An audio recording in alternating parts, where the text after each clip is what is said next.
Frederick Washika Watitwa. Nitakuwa kwa debe 2027 kutetea kiti cha Matungu. Sini sawa sawa?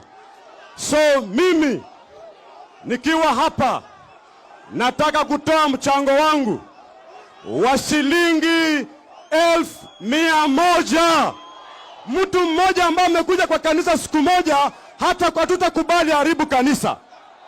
Na nikimaliza naenda kukaa pale, nasikia wamepanga kupasua magari zangu kwa barabara, mimi naenda kukaa hapa, tutaenda wote, mtu akuja aguze gari yangu pale.